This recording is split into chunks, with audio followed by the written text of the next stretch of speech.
Hello, everyone. This is Skyfall Blind Dreamer, and you might notice the stream's a bit different today. Welcome to the future of my live streams. This is StreamYard, and you might be wondering who is that random person that is here with me. It's Jacover.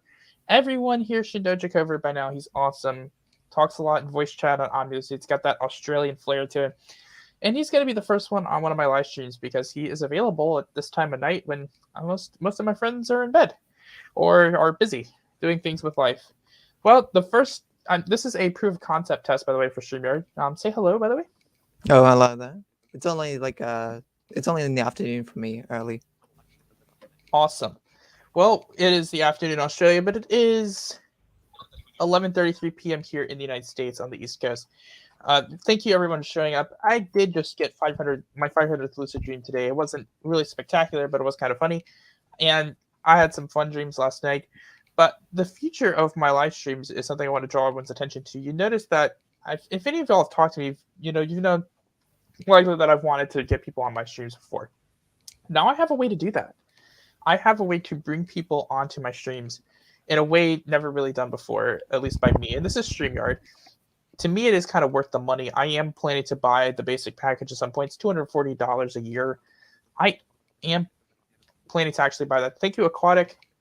Welcome, everyone. I don't know how many people are actually watching right now, but thank you for those who are. This is kind of a proof of concept. And at least I know the live chat is actually working. So that does actually help. Watch this. Oh, Nice. nice. Can you see that? Because I hit a button that said show comment in broadcast. Did that just show up for everyone on screen? Yeah, I can see it too. Cool. I love this thing. Hey, Claude with an LD. Welcome. I'm really glad the live chat is working with StreamYard. That was one of my concerns. I had originally done some test streams on private and unlisted settings, and the live chat feature doesn't work on those on YouTube.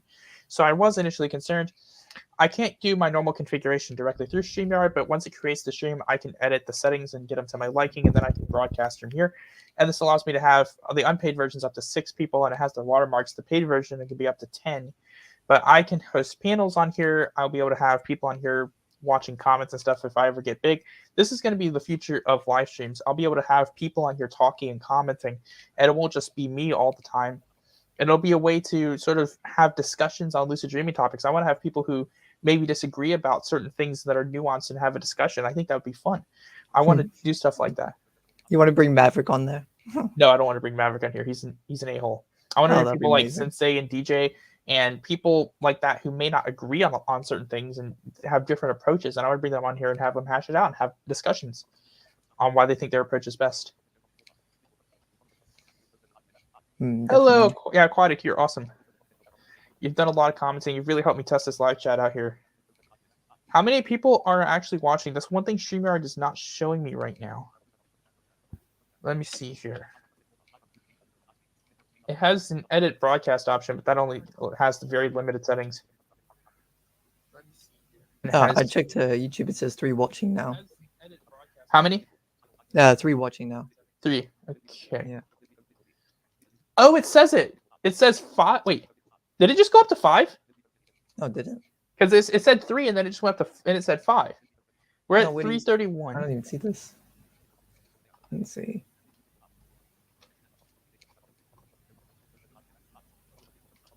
Did it just go up to 5 people? And it still says 3 on YouTube for me. Oh, now it says 3 again. It must have dropped back down. But all right, so it looks like this is actually measuring that, which is cool. Let's see. I wish like DJ or Sensei was active right now because I would totally bring one of them in here. This is my first time testing this. Isn't a formal Q&A or anything. But of course, if any of you guys have lucid dreaming questions, who am I to say no? In fact, me and Jacover are both here. But yeah, this is kind of a proof of concept for me. This is me having fun. I've never really done this before. 500 LDs, amazing milestone for me to hit. I've been working at this for 551 days now. So this is an amazing milestone for me to hit 500. And I'm really, really glad to make it here.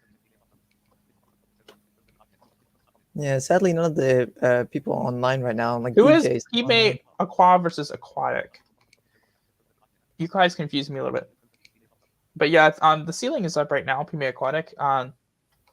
Right now, I am doing a proof of concept test on my StreamYard system. I'm using StreamYard, which is, by the way, for those of you guys who've never heard of StreamYard before, it is a streaming platform.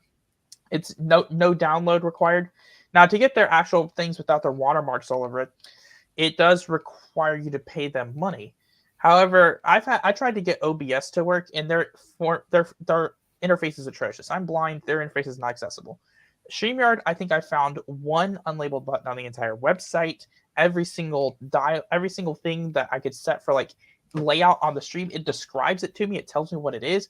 I can add people. I could share files if I wanted to, but I don't really want to. I can kind of control the layout of the screen, and it'll tell me what I'm doing. I can read the live chats in here, and it allows me to broadcast to my channel, and also YouTube doing it on the go, mobile. The app, if I try to do it in the app, it has some limitations and it crashes like the dickens with the voiceover. I can do the same thing on StreamYard, set it up from my computer, do it on the go on my phone, and do it without any hassle. So you guys will be seeing me do mobile live streams from places like Washington, D.C., and places like a couple of cruise ships that I will be on this year. In Tucson, Arizona, I will do some mobile live streams and some computer live streams from Tucson. You guys will be seeing some of that. This is something I now have the ability to do easily. So be prepared for stuff like that. I do hope so. 500 LE is awesome. I really do hope you get that. How many lucid dreams do I get every night? Aquatic. It really varies. Sometimes I get one, like last night. Sometimes I don't get any. Sometimes I get two. Sometimes I'm really lucky to get 3 or 4. It can honestly vary. I've been relatively stable for the past several months, but I usually get around 1 a night, maybe more. I'm working on making that more. Cubica, a cucumber. Hello there. Welcome to the stream. Thank you very much, Aquatic. Yeah, this is awesome. Shark Clicker. Hello, welcome to the live stream. I don't think I've seen you on any of my live streams or noticed you on them. Welcome. I wonder if that's Sharky, actually. I wonder if that is Sharky. Sharky, is that you? Welcome. He is welcome online right now. What? Yeah. Well, Sharky is online right now. He just popped up.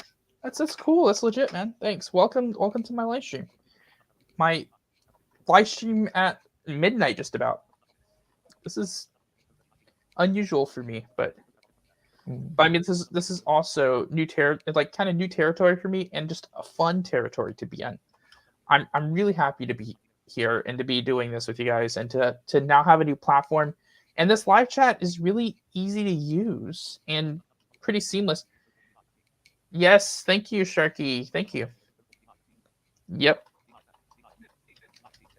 A PMYS. I don't know what that means, but yeah, that's me. Yeah. Oh, PM. Yes. Oh, that. All right. Well, I found my first accessibility problem with StreamYard, and that is the timing. The time. It squashes together the time like PM, and yes, there's no space between that. That's my first bug. Okay, this is actually really useful proof of concept testing, guys. It actually is. It's actually helpful. Yep. So now Sharky's comment is now up on the screen for everyone to see. Yay! Because I can do that. Now it's not. Also going to show you guys what I can do with this layout here. All right, watch this. This is the solo layout. All right, now you can't see Jacover anymore. There's a thin layout. There's the group layout that I was using. There's the leader layout that'll make me larger than Jacover. Sorry, I'm back. I'm not going to do anything about the shared screen layouts. Oh, there's nothing to show anyway. Hold on. All right, I'm going to go back to group layout. All cameras are visible and spaced out. See, here's the thing. It actually describes it. Like, it'll say, so solo layout. The host camera is used. Fills all space. If no host camera, the first guest that was added is used. See, it describes this to me with my screen reader. Thin Okay. layout. All cameras are squished together to fill up all the space. Group layout. All cameras are visible and spaced out. Leader layout. All cameras are visible. One is larger than the other. See, it actually describes what the layout is to me, and it actually tells me, hey, this is what, like, it gives me a rough idea of what it will look like to other people. So as a blind person who can't actually see what it looks like, you may not have an idea of like how useful this really is for me. All right. Yes, Cucumber? I believe Cucumber has a question for me. Probably Yeah, should guys, put it along I with would just say if you guys can all start your messages with a capital letter, please, that will help with this whole PM being squished together with the start of your message. That is actually helping for those of you who are already doing that. So for those of you not, just start your message with a capital letter. That does actually help me read them. Just saying. How to know where each button is? What I do? The same way I use a normal computer. I've been using computers now for it's about 15 years. So I've been using Seriator software for a long time. I arrow up and down. I can use heading navigation. I can use the E key to navigate to edit fields, H for headings. See, I'm arrowing up and down, and they have these buttons are, like I'm saying, are so well described. They're screen reader friendly in the extreme. For a lot of other sites or things like that, these particular buttons would be unlabeled. Like in OBS, these buttons aren't even labeled. And on some of these could be just a toggle button that's not labeled. Well, these are labeled with descriptions on how they will look with shared or non-shared content, or how all that works. So it actually gives me flexibility to go, hey, this is the layout I want. And it does that. It's actually very useful.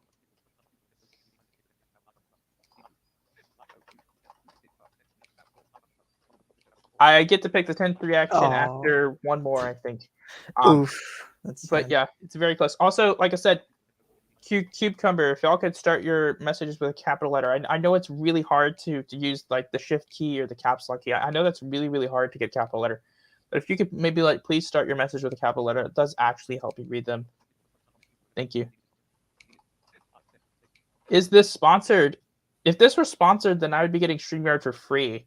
No, I'm going to have to pay them $240 for the privilege. This is not sponsored. I wish, because then I'd be getting paid. And getting paid is awesome. As someone who really enjoys getting paid because it helps me fund all my travel and stuff that I like to do, I know how awesome getting paid is. And since I'm not getting paid for this, this is truly based on its own merit. I wish I was getting paid because getting paid is awesome. Oh, Five Puff joined us. That's nice. Hey, Five Puff, again, if you could please start your messages with a capital letter. That read, by the way, Five Puff, as PMO, because it has PM and then your O after it. So instead of reading as PMO, which it would have if you had a capital letter there, it reads as PMO. Thank you, Aquatic. I appreciate it. Oh, Five Puff, I'm doing good too. Yeah. Yeah, by the way, we got Jake Over on here. You guys have any questions for him? He can answer them live on YouTube, where everyone in the universe can see him talk.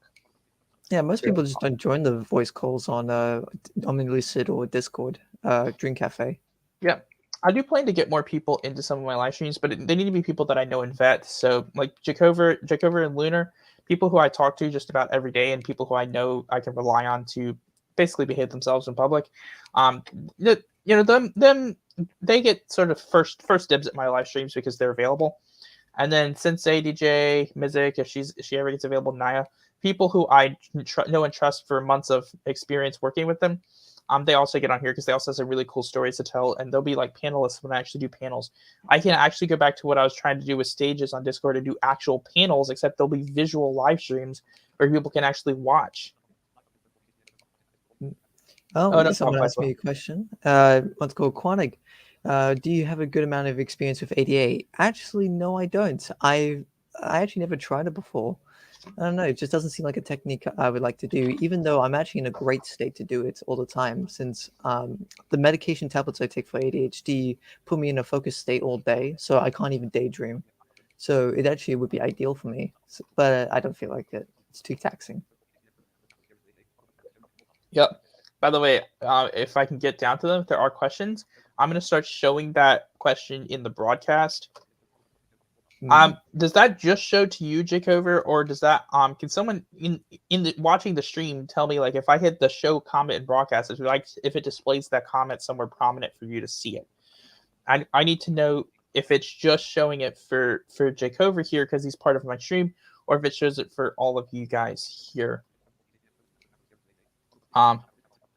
So for example, I am showing Aquatic's last comment on the screen.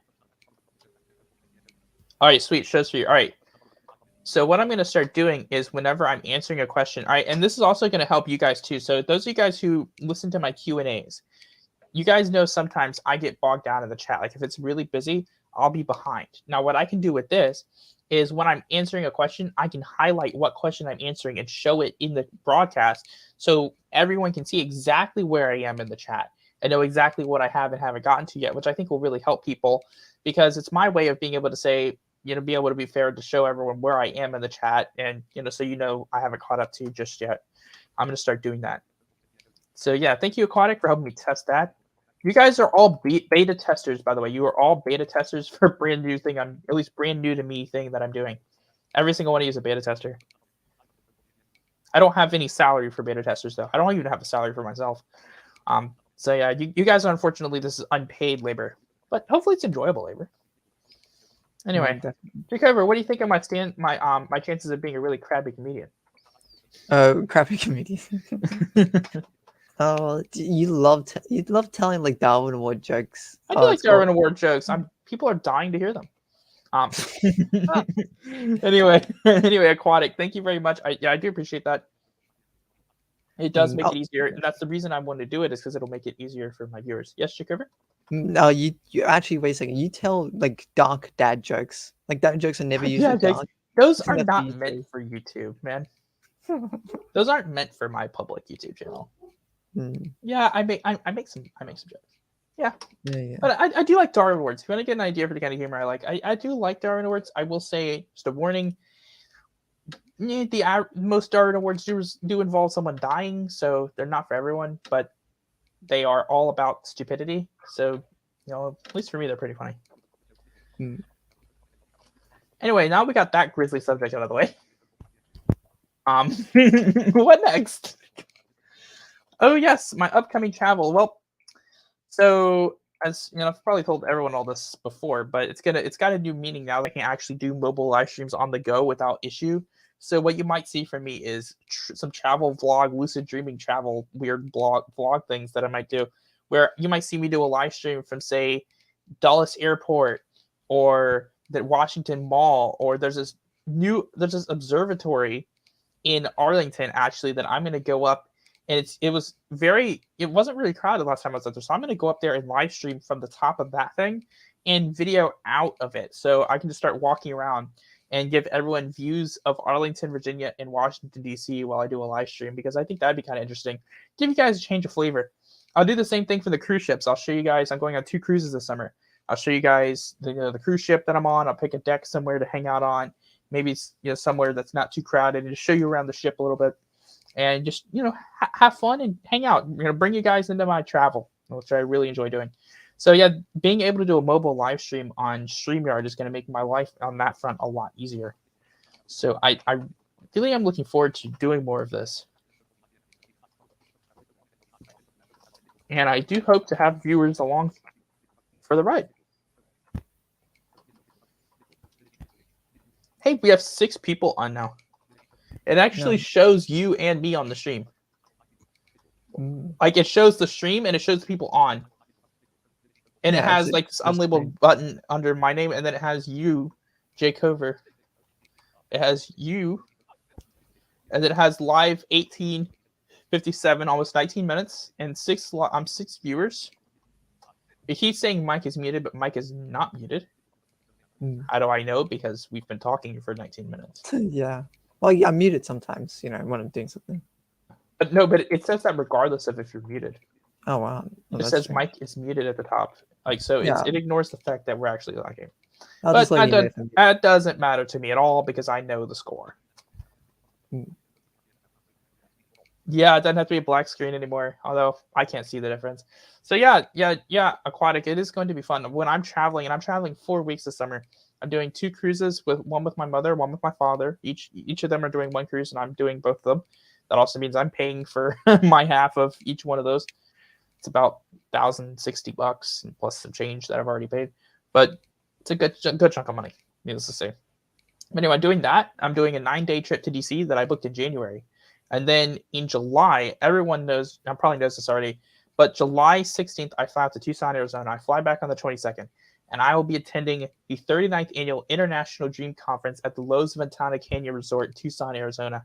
There will be live streams from there. And in fact, now that I have StreamYard, if I can convince anyone, there are going to be lucid dreaming researchers, several of them there, including Dr. Stephen LaBerge, who I really want to talk to.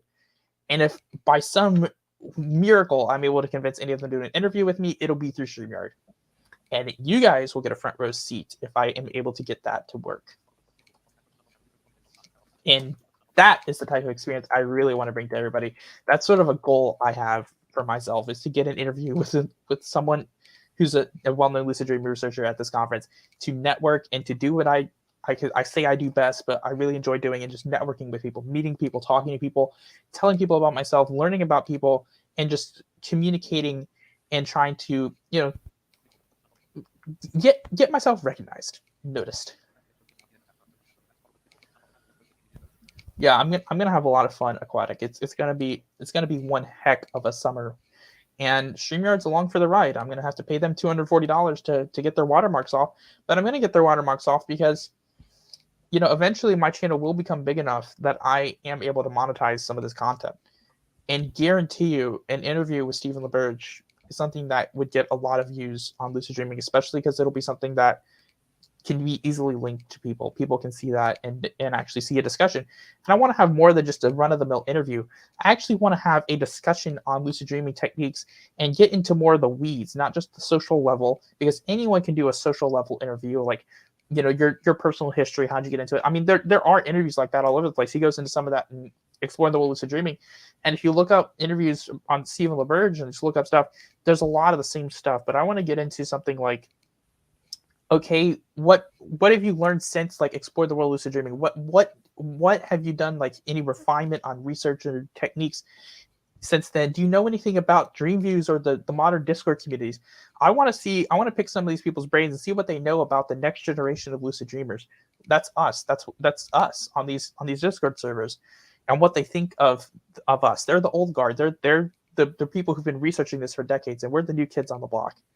And I want to see if they are aware of these communities propping up and what we do, because that's part of what I'm going to be there too, is to raise awareness on a few things. Raise awareness about, researching the visually impaired. As a blind person, I want to see what they know about or what they've studied in terms of lucid dreaming related to people who are blind, like myself.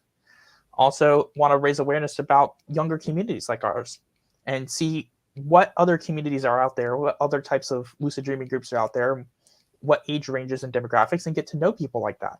So it's going to be some research on my own part of getting to meet other lucid dreamers, and then, raising awareness for things that I would like people to be aware of as well. It's going to be a really, I think, enriching experience.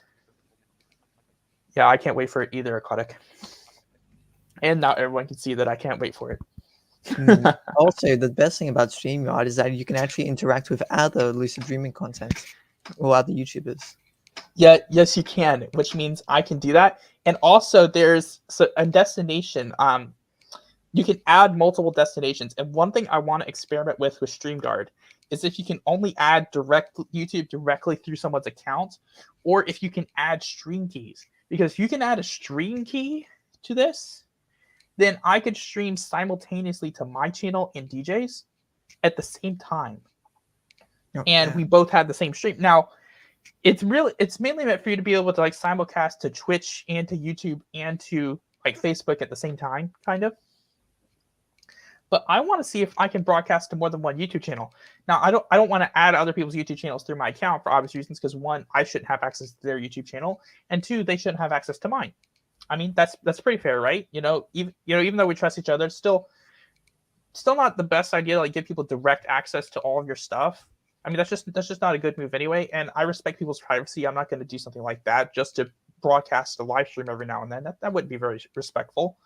And so I want to see if there's a way I can do this without having to be directly having their channel linked to my account. If there's a way it can be done through a stream key, I am all for it. I'm going to be looking into that, because if I can do that, then we could actually have truly shared live streams where we actually share the content, and that helps everybody.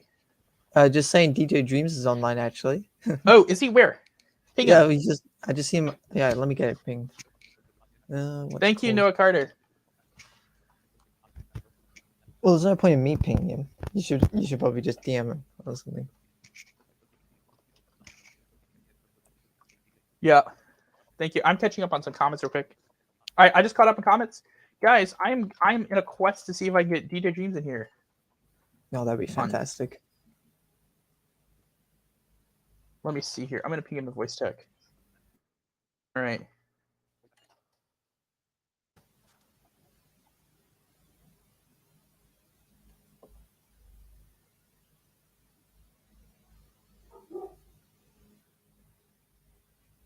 I am trying to see if he might want to come in and say hi, everybody. We could have a 3-way stream going on here in just a minute if he is agreeable. It all depends.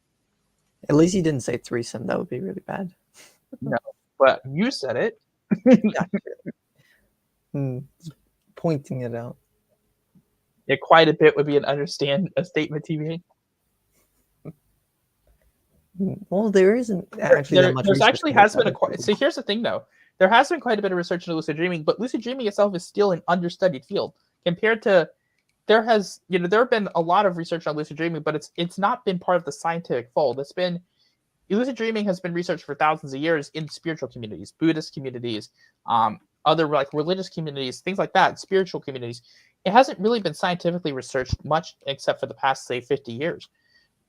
You can take that to something like physics or chemistry, which has been researched scientifically for thousands of years. I mean, lucid dreaming is very understudied. It is a niche field of the scientific community. In fact, dreams themselves are an understudied field. I mean, there's just a lot that isn't known yet, and the little that is known isn't really like popular in public in terms of how lucid dreaming is actually described. In fact, I've even looked at how lucid dreaming is described in some SCP literature. So this stuff. And there's one, I think it was SCP-1235, or I think it was 1237, and it described lucid dreaming as being able to control your dreams. Like, no, at least it got REM sleep being a light stage of sleep right. It got that right, but it described lucid dreaming as being able to control your dreams. Like, that's not what it is. So the thing is, like, lucid dreaming is just really understudied, even in a place like that where they do try to do some scientific stuff in SCP. Like, I mean, obviously it's fantasy, sci-fi, horror, but I mean, they do actually try to do some scientifically accurate things in there, like some. But I mean, just an idea, like in popular literature, in popular stuff, whenever that concept comes up, it's usually not actually described very well. So that is something that's kind of good to know. In fact, I think there's one movie I watched where lucid dreaming was the whole thing, and the only technique that was even given was just give them a dream journal. Literally, that was it. That was like the only thing. So yeah. Oh, okay. In media, but like one of the biggest notions is what's called Inception. That's a very, very popular movie. But the thing is that it's completely inaccurate in pretty much everything about it. And people might say, "Oh, but what about the dream tokens? They use." And it's like that's not even that's not an effective way to get lucid. That's really not. No, that's not. That's like it's like a weird reality check.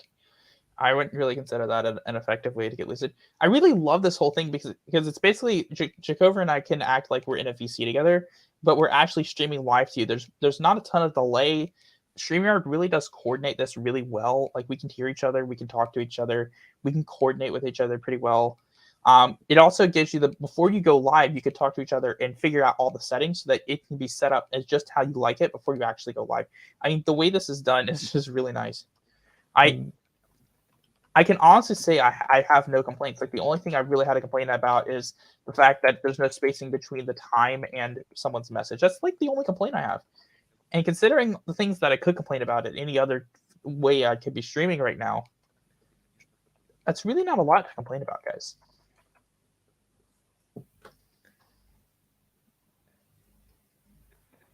AMI, I don't know who AMI is. Oh, AMI, sorry. It's 12 a.m., so it came out as AMI. I thought this issue is like one issue, but I might actually try to report the issue and see if I can get them to fix it.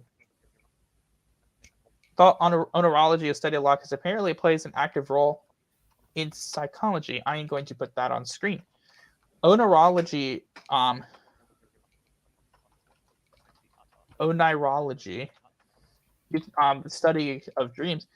Well, it does play some role in psychology, but like it's not studied as much as you think. In fact, I went to therapy. I was in therapy for years, and we never actually talked about my dreams much at all.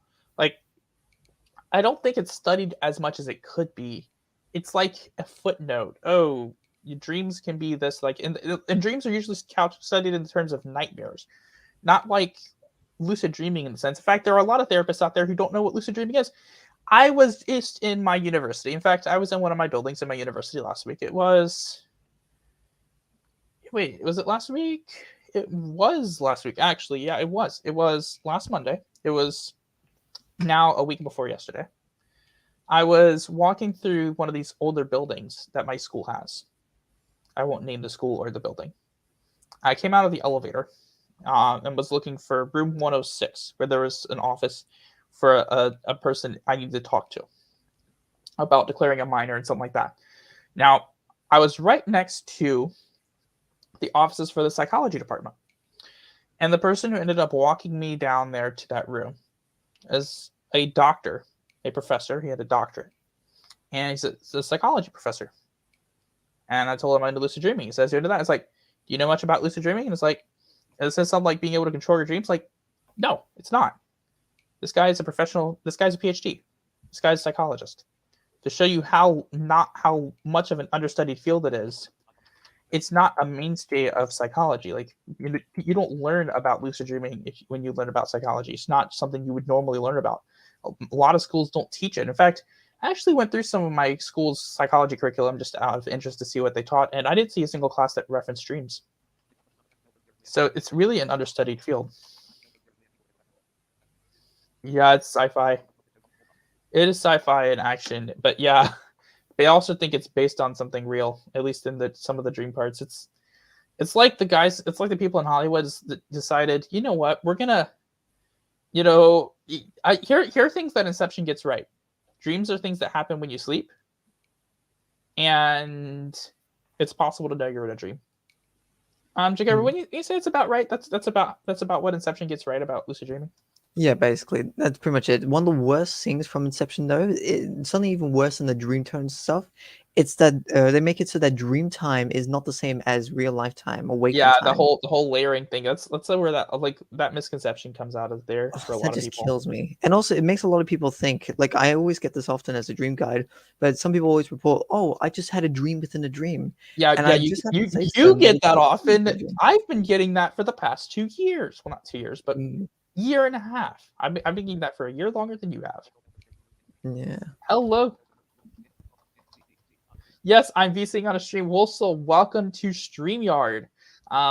This is me and Jacover doing StreamYard. I actually have another person on stream, and it's going to get better over time. Just wait. In fact, I have my Lucid Dreaming Q&A series that I'm going to keep doing. But then I'm going to start doing the Skyfault Interviews series. I'm going to interview lucid dreamers. And then I'm going to have a discussion debate series where I bring panelists on to talk about lucid dreaming concepts that we may not all agree upon, and to just discuss them, and to discuss what we think the correct answers are and like what our different approaches are. Because I think that'd be fun. Am I going to be doing that a lot now? You bet your butt I am. What do you think is the reason that you're dreaming or asleep? Actually, I have heard this one explained. Again, like I said, for Aqua, now that I have the ability to show comments and broadcasts, now when I answer questions, you will know exactly what question I'm answering. So Shark Clicker says at 12:05 a.m., what do you think is the reason we are dreaming during our sleep? Is memory integration. Short-term memories are being integrated into long-term memory storage. Someone like my dad who doesn't get really good sleep actually has really bad short-term memory. He doesn't get that integration into long-term. So that's what REM sleep does. It does that. So when you're actually sleeping and you sort of lose contact with your external senses, your mind is still active. And that's kind of how dreams come from. You're thinking about memories, and memories are being sort of translated from short term to long term. And at the same time, you're thinking about things, and you lose touch basically with your senses. And instead of your mind being sort of in the background, it creates reality instead of observes reality. It's pretty cool. And now I'm done with that question. I can hide the comment. Isn't this cool, guys? Yeah, aquatic, you're right. HH, whatever. Hello. Welcome. Yes, so many new series. Let's go, you bet. Yes. Oh, actually, Aquatic, you said, oh yeah, that layering thing, it sucks. Here's the thing though. If for time dilation, which is a method, the time dilation name is sucks. That's not a very good one. But the thing is, if that was a real method of time dilation, the layering thing, that would be awesome. Yeah, that would be cool as hell. But it's not. Oh, by the way, DJ went like belly up and never responded. Not a single response. How embarrassing. Anyway. I didn't get a single response. Yo, yeah, are you talking about sensory deprivation tanks? Yeah, that does have people, doesn't it? Yeah, I say when your brain is deprived of, like, there are such a thing, by the way, as sensory deprivation tanks, like where they put you in the thing, like water, and you lose, your senses. Yeah. So I'm gonna display that on screen now. I would love to try it one day. Similar thing happens when you're deprived of sensory input. Your brain starts creating hallucinations to make up for that. Yeah, that's normal. So how does LaBerge describe it, guys? You guys haven't heard this quote before. It's from Dr. Stephen LaBerge. Dreaming is perception constrained by physical input. Perception is excuse me, hold on. I got that wrong. Sorry, Dr. LaBerge. I messed that up. I can admit my mistakes. Perception is dreaming constrained by sensory input. Dreaming is perception unconstrained by sensory input. And gosh, did I ruin that punchline. Yeah. Oh, here's the thing though about the sensory deprivation. I'm actually wondering if you could, like, in the middle of the day, you just go to like have a session with it. You get in and you can actually start lucid daydreaming. I wonder if that would be kind of cool. Like if you could actually control the hallucinations to the point where you could create full-on immersive sensory experiences. I would enjoy doing that probably. Yeah. The problem is could they actually get me to lose sensation fully? Because I mean, I'm pretty alert, so that's the question. When the blind person comes into the to the building, I was like, oh shit, he's gonna ruin us. Yeah.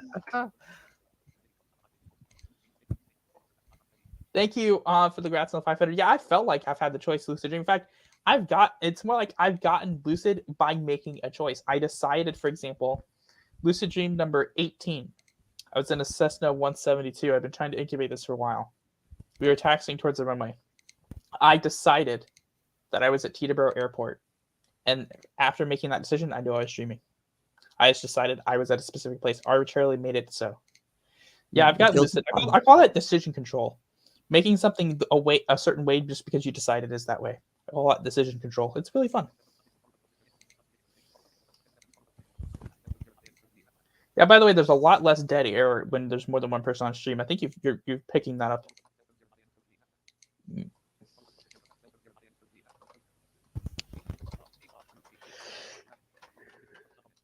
Oh yeah, they were commenting about the blind person in the sensory separation tank. That's kind of funny.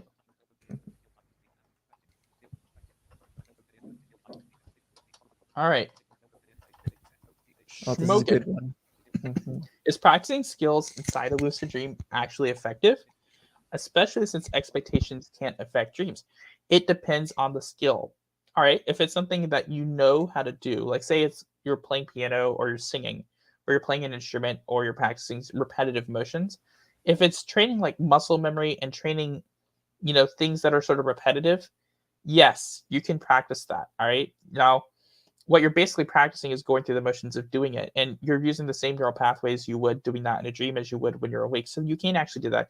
Now, when it said, I consider that different than learning a skill, like, practicing a skill. I mean, you've already learned a way to do it, and you're practicing how it feels and what it's like, versus learning something that you aren't familiar with. If you're not familiar with it, it'll be basically like how you expect it to be, but it may not be actually accurate. So you may not actually have something that transfers over. So it's kind of an iffy thing there. But I definitely say, yeah, if it's something that you are already learning how to do, you can actually practice it. And you can get repetition. You can basically get reps, like you would. You can't like get muscle tone, I think, or anything like that from a lucid dream, but you can get like, you can practice learning how to do something if you've done it before. Mm. All Oh, well, right. here's the thing though. I want to point out is that some people ask, can you learn things in lucid dreams? And the thing is, I like to point out is, yeah, people say no, you can't learn something new, completely new in a lucid dream, but you technically can, but it can't. You can only learn information that's not applicable to real life. So, like, if I in a lucid dream, I find a book, and this book actually tells me how to use fire magic in this dream. Yes. If So, it's, yeah, if yeah. it's applicable, you can learn completely new things in a dream world like that. If you're in a dream world, yes, I thank you for bringing that point up. That is actually a good point to bring up. You can't learn something external to you. Like if it's something you don't already know and it's something external that you need external information to learn, you can't learn that. But if it's something internal to a dream world and you want to learn how to do it, you can learn that. No, I don't. I do not remember every lucid I've had. I've had 500. I remember ones that stand out, and some of the ones in my earlier days stand out. 11 stands out really, really well. I was in seat 13C on a Boeing 737-800, flown by Southwest Airlines out of Boston. I know it was Southwest because the middle seat was empty and it was roped off. Because back at that particular time, they didn't allow people on the middle seats on Southwest flights. Just for context there. That's how I knew it was a Southwest plane. And I was trying to actually fly the plane. I had a dream character walking me up to the cockpit after I basically, that was an incubation wild. I was laying in bed and I got to a point where I didn't have to, basically decide what everything was going on around me. And the conversation was carried on without my direct input. And then I could feel the air blowing on me from like the overhead vents. And then I was sitting in the seat on the airplane. One of my best incubations today is still LD number 11. That happened on, let me get my math straight here. Let's see, November 3rd is a Tuesday. That was Tuesday, November 10th, 2020, I do believe. Ever fought fears lucid dreams? No, but I have blown up some aliens. I've shot at Romulans with an F-18. That was kind of interesting. I've flown planes, jumped into planes, jumped out of planes, teleported, flown just, unsupported. Basically just done a lot of cool fun stuff. Interacted in really weird ways with, dream environments, spawn things, trolled dream characters or other people. It's I fun. don't know about fighting though. Here's the thing though. I'm usually a very, very aggressive person in my non-lucids. I usually fight, I die a lot, I kill a lot of people. So because I play a lot of games, so it just translates there. Video games don't make you violent in real life, it makes you violent in dreams. Right. I love that. That's like the best way to counter that argument. But, But but, the but, thing is, but things like I don't get that way in my dreams. But whenever mm, like if I have a nightmare, it's always like resolved. The tension always resolves. I don't have nightmares. I have like suspense thriller dreams that where the tension actually gets resolved before I wake up. oh yeah, yeah. I have like I haven't had a nightmare in months ever since I started lucid dreaming. It's Literally, actually, it's sorry. oh yeah. And so what I was gonna say was fighting fears. So I'm a very passive person when it comes into my lucid dreams. I just rather be passive, you know. So I'm usually fighting all the time. So Okay. I just like to take a look around the environment and just have fun. All right, well, this is actually a very good question. I wanted to get to down here. Aquatic has had some good ones tonight. FL Blind Dreamer, do you have a scientific explanation as to why becoming lucid is easier when you start getting more lucid dreams? Yes, because this is skill training and you're training the skill. Just like if you're playing the piano, when you've practiced a piece 20 times, it's easier to play. When you've actually gotten lucid, you know what it feels like, you know what it's like for you. You actually understand what it means to actually know you're dreaming and to have gotten that. One, it makes the mindset easier. You've done it before, you can do it again. You've proven to yourself that you've actually done it. And before that, you might have thought, hey, can I actually do this? And then you've done it, and it's like, I can actually do this. And two, you've actually gotten experience. You know what it's actually like to be lucid. You've had experience doing methods now. You've had experience with mindsets. You've likely had experience with some of the fundamentals, criticality, awareness, memory training, its intention, etc. So you've had actual experience. So the more that you do it, the easier it gets. It's skill training, of course. That goes without saying with practicing. Let's look at Jake over here. I mean, what was it? You want to talk about how the last few months have been for you learning? Well, here's the thing. That recently, I've gotten 3 dilds randomly, just random dilds, and I have no idea why. And so, actually, probably this explanation actually makes a lot of sense now to me. I can tell you why. It's like you're keeping up practices, so even if they're not related to that particular night, it could be related to something you did the night before. Actually, it wasn't. The thing is, I haven't been able to keep up with practices because of my problem with way back to bed. I know, but like you had these random techniques, but you weren't practicing at all for like the whole week.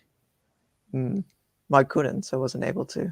Oh, damn. That was the problem. All right, well, definitely fix that. But yeah, so yeah, like I said, but you went from what was it, 8 lucids in the first couple months to what, 14 lucids in the second and third. All right. So yeah, I'm actually doing really well. Yep. So that's just living proof right there. Yep, you got it, aquatic. Yep. So that is the scientific explanation for that. It's just like with learning any other skill. And it's really fun. But yeah, I do want to have some live streams with other people and just really get engaged. As everyone here definitely knows by now, I'm extremely extroverted. Like in the extreme, I'm extroverted. I love talking to people. And public speaking, I don't script a single thing. In fact, all of my videos, which I think are edited really well, props to DJ Dreams. He's We Will Dream on YouTube. Give him some subscribers. He needs them. He's got some good content, but he needs the subscriber count, guys. So go over there and give him some subs. He could definitely use them. Shout out. He does a good job editing. Not a single video is scripted. And the only times I've ever done a retake is if the audio just came out really, really badly, and no 2 takes are ever going to be the same. Everything I do is improv based on what I know, and then I just put it out there. I do like extemporaneous improv. I have a general idea of what I want to say, and then I say it. Or as I jokingly tell my parents and everyone in my Model UN class, I took a Model United Nations class, and speech giving was an important part of that class. And just because of the way I speak, it's harder for me if I actually have specific things that I absolutely have to say in a specific order. That's just too hard. So I don't ever write speeches. I go in with a general idea of something I want to say. So my joke that I kind of made at the end of the semester is I don't write speeches, I give speeches. I just talk.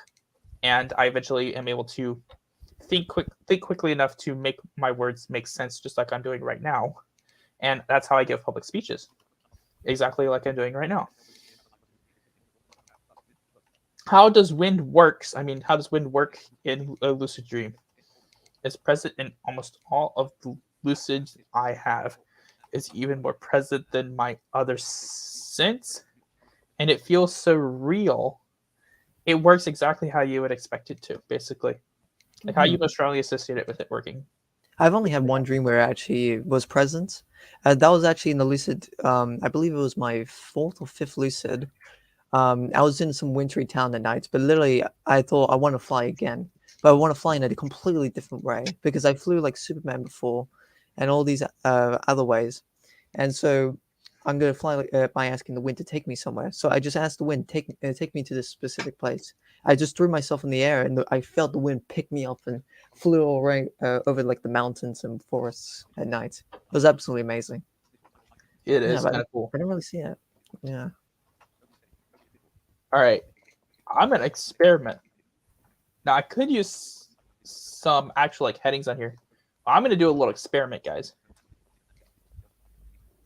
Hold on.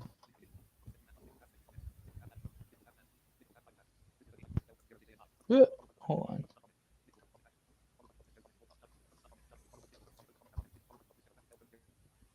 Yeah.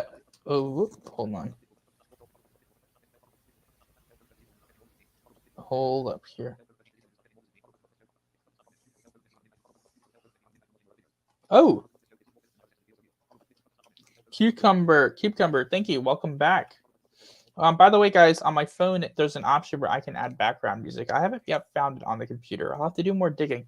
Again, this is a work in progress for me. This is new. This is my third StreamYard stream. The first one was with Jake Hover, and that was a proof of concept test of the application. The second one was a proof of concept test of being on mobile. And this is the first proof of concept test on a public stream, including the live chat working. It doesn't. Rubbing your hands together and spinning around doesn't make you more lucid. That's actually not correct. In fact, stabilization itself is, for most people, it's a schema. It's a schematic association. You think that you need to do it, or there are two ways. There's like a negative way and a positive way. I'm just going to take this off the screen real quick. The negative way is you think you have to do it, and then if you don't do it, you end up waking up because you think you have to. Then there's the positive way where you don't think you have to do it, but if you think that if you do it, then you will get better results, and then you get better results because you expect to. So there's like the two different approaches to that. There's like the negative way where, oh, you absolutely have to do this, and if you don't do it, you're going to wake up, and then you don't do it and you wake up because you expected to wake up. And then there's the positive way where it's like, doing this could help, and then you do it and it helps you because you expected it to, but it's not really something that it really kind of works on its own merit, really. So yeah, it's not really needed. I actually used to do it for the first, second, and then after the second dream, once I joined Discord, instantly realized, wait a second, I don't have to do this, and I realized my dreams are already stable. Like here's the thing though, there isn't that too much difference. Like the significant difference between lucid dreams and your normal dreams is that you are aware that you are dreaming. That's the most significant one though. And so why would your lucid dreams be unstable if your normal dreams are usually stable? They don't just break down all the time. So why would your lucids too? Just logic.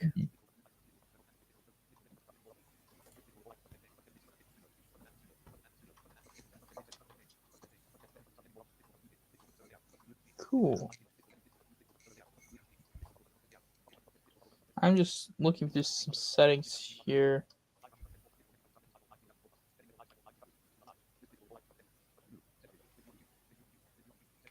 All right. I can't actually edit my there's a couple unlabeled buttons, and I'm not going to touch them because I don't know what they do. I can't get the I can do this on mobile, ironically, but I can't get the thing to show, like the thing for music to show up on here. Oh, she's 3 questions already, Skyfall. You're losing at the chat. You gotta catch up. Give me a sec.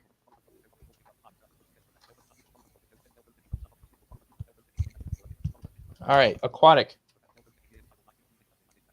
What do you think about stabilization / grounding? I don't know if they're intertwined, or I just put them together. Yeah, for people who do use stabilization techniques, those are grounding. That is grounding. That's exactly what that is. It's grounding yourself in a dream. That's exactly what it is. I said like there's like the negative and positive way of looking at it. There's the negative way that creates schema that aren't useful, that if you don't do it, then you're going to wake up. And then there's the way of doing it could help you, but it's not required. I think that's the better way to look at it. They're not required. I don't do them. Some people actually get, can get results from doing them. So it's better to, if you're going to talk about it at all, instead of saying you have to do this, to say it's not required, but it could help you. And then if you're in that mindset, then if you don't do it, there's not a problem. And if you do it, you could possibly get some result from it. That's sort of the way I like to look at it. It's better than creating a schema that results in you waking up. Yeah, hello, Wolf Soul.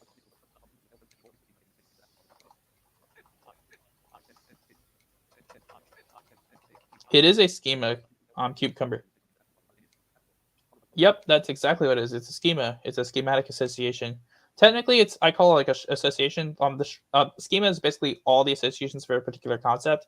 So, for example, the word concept, everything you think the word concept means, that would be your schema for the word concept.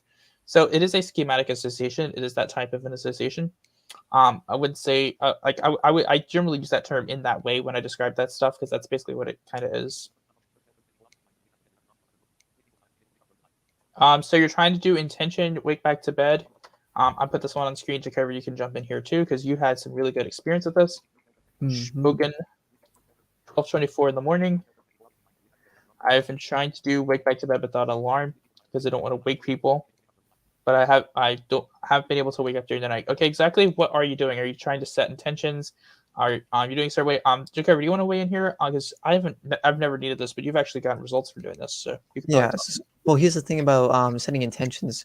Really, it's still just a decision. Intention setting is just deciding. Mild is a process of basically like a more advanced version of it. It just helps. It's more better. It's called like some people can get lucid by just saying I'm repeating over and over again a phrase of I'm going to get lucid tonight, but it's not reliable, it's not efficient, it sucks. But mild is a much better guide for that. Well, And that's so not mild, but let's go back to natural wakings, which is something yeah, specific that I was you've about to done. go back to it.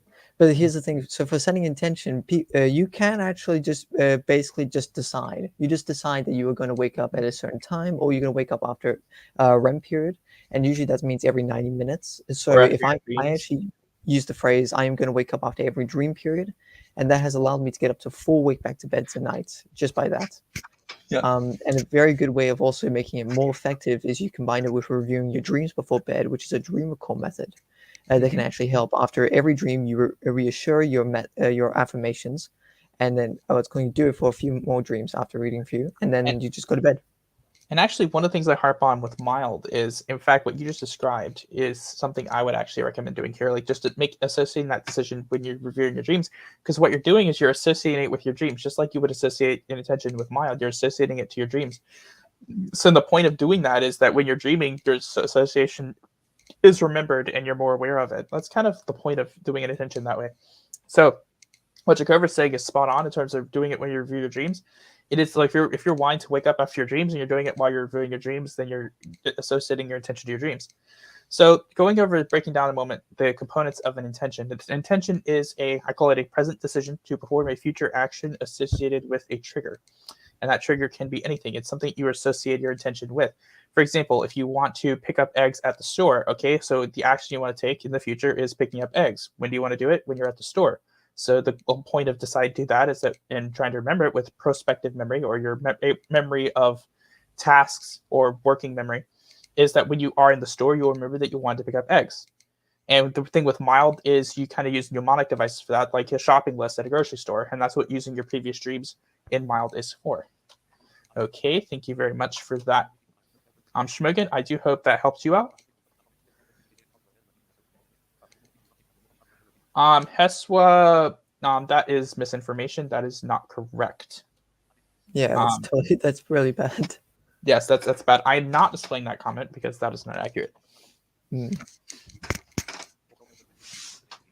would be a steps to staging a schema? Well, for me, I'm not great at it. It took me months to get rid of the one that I had where I was expecting really short lucid dreams. So when I first started, let me put that one up on screen. When I first started, I had lucid dreams that lasted like 30 seconds. And actually, one of my first errors with this, and I actually recognize this as an error on my part, is it's what I do now when I measure dream time for a lucid dream is I include the time of all the dream that I can remember, not just the part where I was lucid. So, for example, my first lucid dream that I listed as 1 second long was actually probably more like a minute and a half. I was only lucid for 1 second. The dream where I was lucid for 2 minutes, that next one, that was being lucid for 2 minutes. The actual dream was more like 10 minutes. And so I actually gave myself the false impression that I was having really short dreams. So I ended up internalizing a schema of expecting my dreams to end quickly. And then I ended up becoming really frantic and anxious when I would get lucid, trying to run around and do things. And my dreams would just keep ending. That happened for months. One of the side effects of that was an ironic one.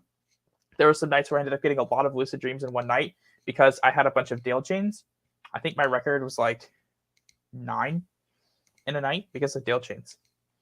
And I counted those separately because I can actually tell each waking. A lot of people don't, but I could actually tell every single waking because they were so frequent that I knew when I was awake and knew I was back in a dream. Well, I still have issues with this sometimes, and it's not expecting my dreams to end anymore in the same way. It's more anxiety causing me for that to kind of show up. But what started happening over time is I started working on ignoring the possibility that I could wake up. And it took me some months to do this. I started around my 100th or so lucid dream, somewhere around that time frame. It took me a while to get this going well. But I got to a point where instead of waking up in a situation like that, I would just start having false awakenings. That was a huge step forward. I went from waking up every time I had a feeling like that to having false awakenings. A major step in the right direction. I'm still dreaming. I haven't actually woken up. And then the other scheme I wanted to fix was not being able to change things in my home environment, it being too stable. And I actually was I focused on a particular project of making a room that doesn't exist in my house. I have done this repeatedly and successfully several times now, many times. In fact, my most rewarding of those was Lucid Dream number 153, still one of my favorites to date. And I have successfully done this several times now. And anxiety tends to be one of my biggest challenges. But yeah, that's sort of how I've done it. It's a long process for me, and it doesn't have to be a long process. I mean, kind of how you expect it to go. But I mean, we're talking about changing your strongest associations between things. And if you have a strong association, whether it's been built up by good influence or not, you kind of have to build a stronger one to just kind of counterbalance it. It's kind of what I've done anyway. Yeah. Well, also, here's the thing. I've heard from what's called a few people. A really good way to start from changing a schema or a bad schema is what's called. You just have to first acknowledge that it's a bad schema, that it's completely wrong.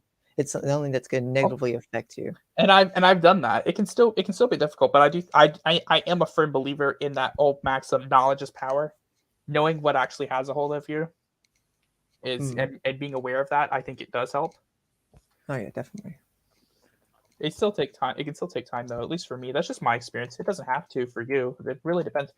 I mean, some people can adapt to them really, really well and make them adaptive schemas versus what, as EJ would say, and what we would use the terminology maladaptive schema. Something that is not actually helpful, and that's what I had several of, and I still deal with a couple of them, but I've gotten better at dealing with them. It would be great to discuss with a few pros about changing negative schema because they probably all have their own different ways. DJ would be a great one to talk about for maladaptive schemas. DJ and Sensei would be really fun to have on here for that. Sadly, DJ's not responding right now. Sadly, yes. Yeah. Wait until he finds out we got into maladaptive schema at 12:30 in the morning. Yeah, this is fun. This has been quite enjoyable, I must say. Really enjoy doing these.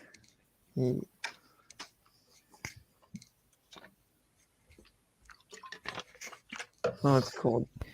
Hirschwitz said, I use an alarm to wake back to bed for a week, and after that I would wake up naturally every morning at around the time my alarm used to go. Actually, here's the thing though. Yeah, that actually is a really good way. You just, if you keep waking up that time via alarm, you will start waking at that time actually just before the alarm. You're sort of expecting to wake up at that time. I do that a lot. In fact, do you know that for the most part, when I get up for my classes, unless I've just been like really zonked the night before, because I wake up so often, I'll wake up sometime between 5 to 15 minutes before the alarm will go off, and then I'll cancel it. Oh yeah, definitely. It keeps happening to me. Whenever I've ever set an alarm, even at the start of my lucid dreaming practice, before I have this permanent wake back to bed now, even before that, whenever I set an alarm, I always wake up a few minutes before it goes off. That's cool. It's like I set the intention. That is a way of setting intention, actually.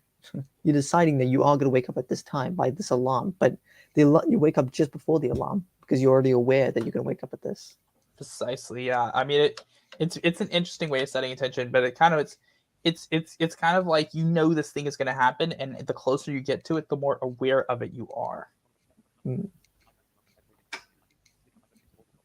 Yeah, keep wake. Well, that's a perfect time to dream delve, to maybe try to wild. I mean, waking up 30 minutes before your alarm, I mean, you can do some things with that. Just saying. Wake up 1 minute before my alarm. I've woken up like 2 minutes before my alarm. I'm really good at my internal body clock of like predicting time. For example, I think it's 12:36 in the morning. Oh wait, I just read that. No, anyway, well, all seriousness, my body clock is actually pretty good at predicting time. And one of the things that stems from that's actually kind of cool, is like I will wake up and just immediately know that like I'll know instinctively that it's really, really close to time to get up, and then I'll just check the time and it's like 2 minutes or 5 minutes. 60. What was that? What's going on? I heard a noise on your end. I know it wasn't. Oh, someone on Lucid Dreaming chat just linked a Eld video, and I was wondering which bullshit video was it? It tried to script much on my live stream, okay? Of course, yeah, I know. Thank I you. should mute. I have to try to make these more family friendly, more family friendly than the Discords. Oh yeah, no more Darwin jokes though. Yeah. Anyway, so where was I? I was like, I'm really good at like alertness in certain ways. Like when I'm flying on a plane, for example, I'm well enough attuned to how air travel works and how planes are operated and flown that I can usually tell a few seconds before we take off, and I can always tell a few seconds before we land.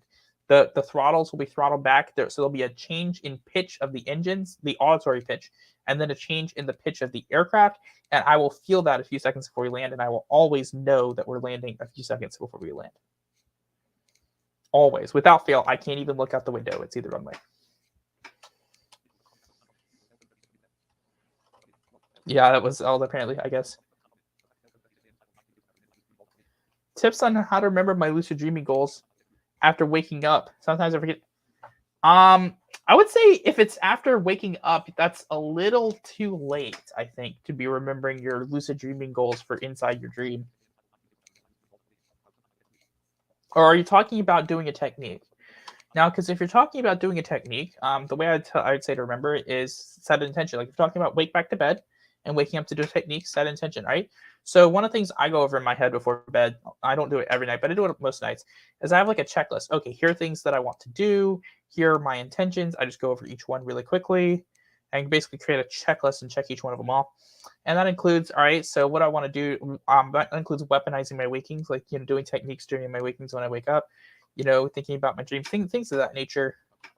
So that's something that I do. What do you think could cause dreams to be more vivid than others? Sometimes I dream so vivid with lifelike, sometimes it'll be fuzzy. Dream recall. There are a couple things: dream recall and expectations. So first off, dream recall. If you don't remember a dream well, it's less likely to be vivid. It's if it's something really fragmented, it's more likely to be something fuzzy. It's not really vivid. If you remember a dream really, really well and in sharp clarity and detail, it's more likely to be a vivid dream. Another thing is like expectations. Sometimes just setting an intention for a dream to be a certain way, or having that sort of expectation and intention there, or doing it while you're lucid can actually help as well in changing vividness. They are not actually connected though. Lucid dreams can be just as vivid or not vivid as non-lucid dreams. I noticed I don't use the term normal dreams because I don't want to normalize the behavior I'm trying to change. I use lucid and non-lucid specifically. Yeah, I would set so for you aquatic, I would set intentions before going to bed to do those things for when you're doing your wake back to bed to actually do the technique you want to do.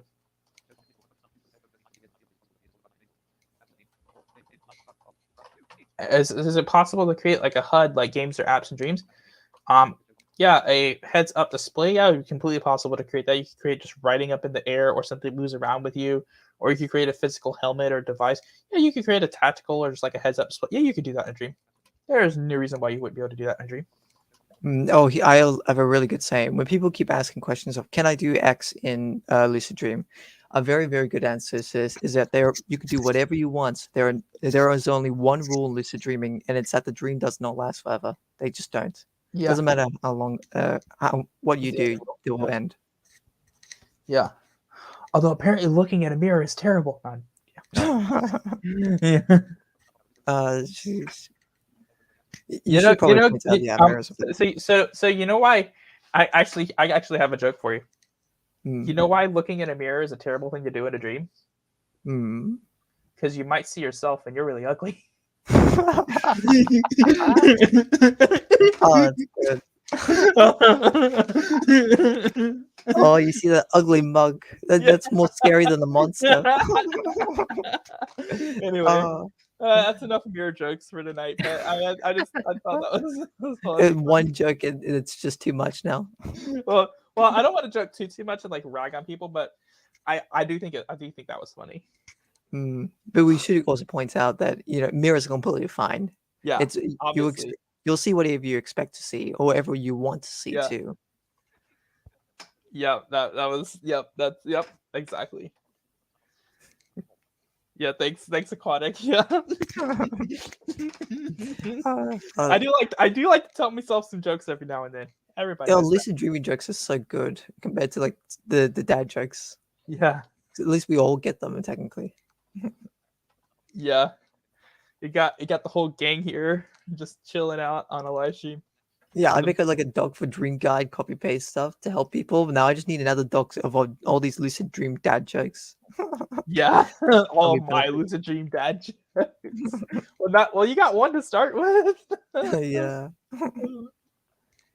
By the way, speaking of like dying in dreams, so some of you mentioned earlier, I haven't really died in dreams much. Like, there's one time I died in a dream, and it was right before it became my 174th lucid dream. I was standing on some like, there was this automated train system, and it was running when it ran in on-demand mode. There was no like, with a normal automated train, there'd be like safety gates to prevent you from stepping onto the tracks. Well, with this one, there weren't any, and the way to summon it in on-demand mode was to step onto the tracks and then step off and wait for it to show up. Well, I was just standing on the tracks too long, got hit by the train, and that's how I died. And then I just like respawned, was like walking around and telling people not to stand on the tracks too long because I got hit by the train. Well, here's the thing though. I'm more of an expert in this area because I've died so many times. Don't get into too much detail, but yeah. Yeah, well, yeah, I'm not going into details, but like, I mean, here's the thing though. Since I've played an absolutely insane amount of dreams. Some people have told me, it's called a lot of my dreams are just me playing games, like, or actually in the game. And like a very good notable example was one I had a few weeks ago where I was actually in World War II. It was from this game I played, Battlefield 1, but I was actually in the war as a soldier, and I was fighting, and I actually got shot in the head and I died. And here's the thing though, I've never once woken up from dying.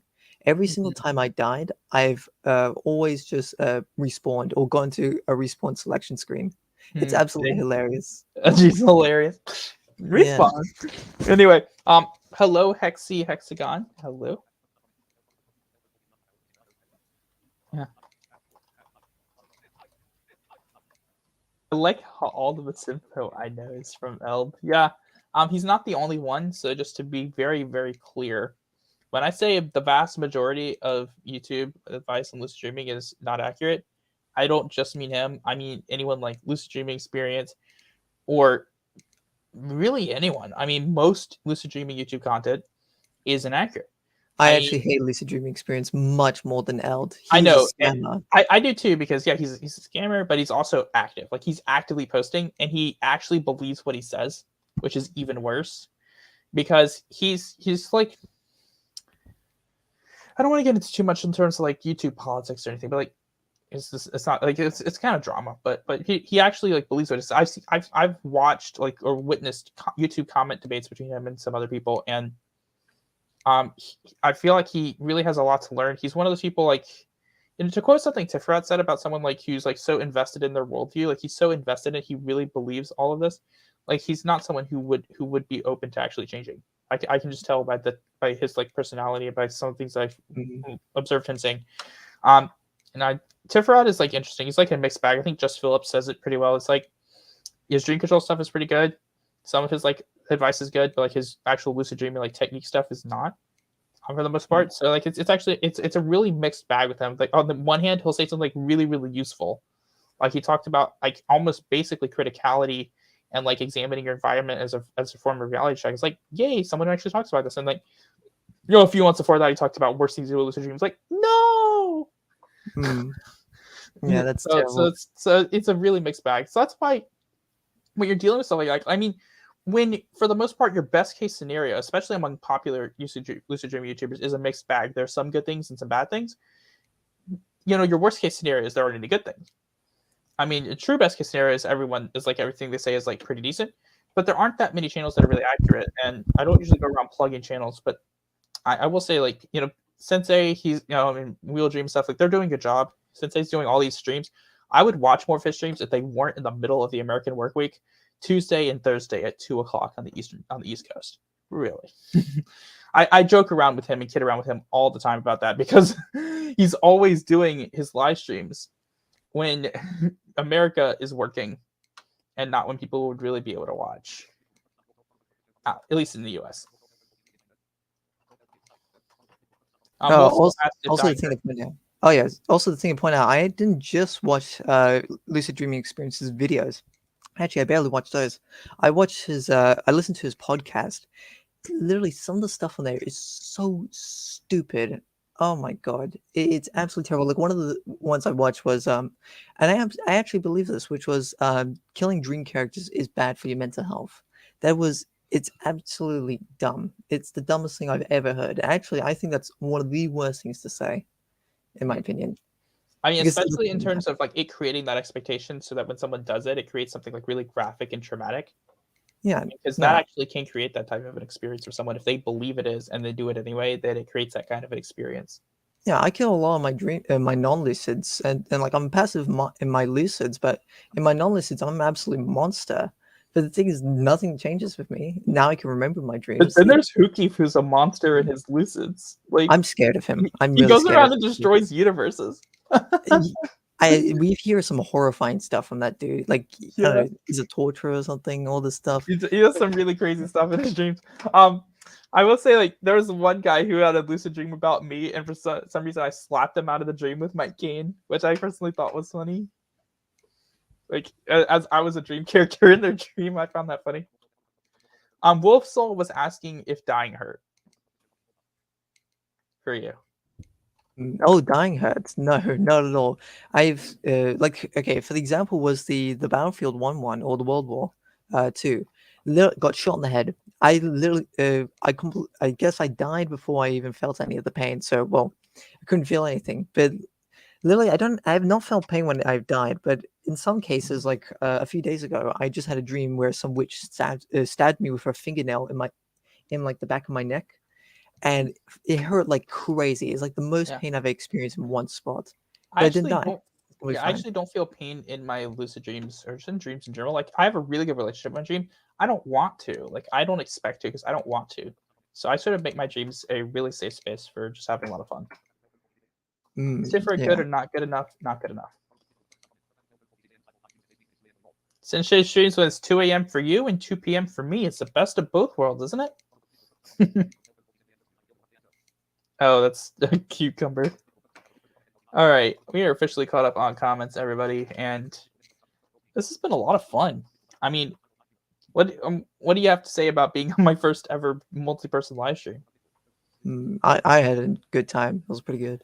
Yeah, I've had a really good time.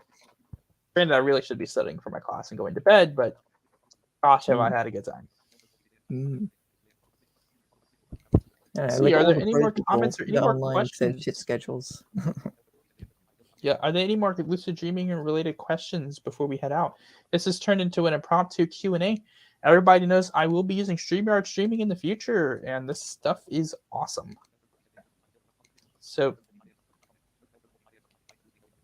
something I've been trying to do, Shmogun, something I've been trying to do is dream dubbing. When waking up, I'll often forget to do that for a minute or two. Dream dubbing still be effective after that much time has passed. Now, it really depends on the person, okay? Now, for me, your recall can be hit or miss. Some days, if I'm not really paying immediate attention to the dream after I wake up, I can forget about it. Sometimes, if I don't pay immediate attention after waking up, I can remember the dream all day. It really varies for me. There's some nights where I remember 1 or 2 dreams. There's some nights where I remember 5 or 6. I mean, it can really fluctuate for me. As far as delving goes, it's like when you wake up, thinking about your dreams immediately is kind of the point of it, because the longer you wait without thinking about them, just in general, I'm not saying it's impossible to still be able to delve and remember your dreams, but I am saying that if you're someone who struggles with recall, it can definitely be harder. The longer you wait without thinking about them, the easier it is to forget them. That's just, your associations. If you're not actively using that association and building associations between your dreams and what you're doing, or like your memory, and I actively building that memory up, you can lose access to it. You can also regain access to it later if there's something associated to it that just triggers you to remember it. I remember I had that happen to me a few times recently. And one time I was eating Mike and Ike, and I just triggered a dream where I bought a box of Mike and Ike from somebody. So, I mean, things happen. I'm not saying it's impossible to be able, to get results with delving after a couple of minutes have passed you woke up. But what I am saying is your best results and your best chances are always going to be immediately after you wake up. That's the best time to do it. That's why you do it immediately after you wake up, especially if you're someone who struggles with recall. And when I say struggle with recall, I mean like less than 3 dreams on average each night. All right. So thank you very much, Schmogan. Yeah, still a few more questions. Thank you, Aquatic. It's been fun talking. Does time of dreams translate to time IRL? Yes. One thing that can be different in dreams is your perception of time. You can think that more time or less time has passed, and this can happen in a few different ways. There's one way where it's like, you are doing something on one day at one time, and then you skip, and then it's like the next day or it's at another time. That's one way time can be different dreams, and that's one way we can have a dream where you think it's days and it was actually minutes. Another way is you're doing a bunch of events or things really, really quickly in quick succession.